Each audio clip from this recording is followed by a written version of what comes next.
শরীফ পড়ে দুই হাতের বৃদ্ধাঙ্গুলির নখে চুমু দিয়ে আপনারা চোখে মাসে করেন না বোধহয়, খুব কম মানুষ খেয়াল করলাম। আমাকে এই হুজুরও করলো না, এই হুজুরও করলো না, সম্ভবত হাদিস জানা নাই। তাফসীরে জালালাইন শরীফ সূরা আল আহজাবের 56 নম্বর আয়াত, ইয়া আইয়ুহাল্লাযীনা আমানু সাল্লু আলাইহি ওয়া সাল্লিমু তাসলিমা। এই আয়াতে কারিমার সল্লু শব্দের 13 নম্বর হাসিয়ায় দুরূদ শরীফ পড়ে আঙ্গুলের নখে চুমু দিয়ে চোখে মাসেহ করা হযরতে আবু বকর সিদ্দিক রাদিয়াল্লাহু তাআলা আনহুর সুন্নাত। চিৎকার দিয়ে বলেন সুবহানাল্লাহ। আজকের থেকে এই আমল কেউ ছাড়বেন? ছাড়বেন? হয়তো ভাববেন যে হুজুর ফজিলত কি? আবু বকর সিদ্দিক রাদিয়াল্লাহু তাআলা আনহু আমল করলেন, আমরা যদি আমল করি ফজিলত কি হবে?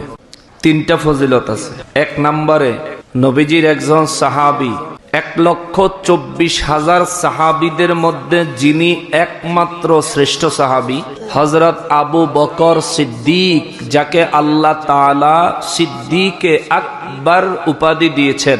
জোরে বলেন না, আরো মহব্বতে বলেন না। ওই সাহাবীর সুন্নাত আদায় হবে। আমার নবী বলেন, মান তামাসসাকা বিসুন্নতি ইনদা ফাসাদি উম্মতি ফালাহু আজরু মিআতা শাহীদিন।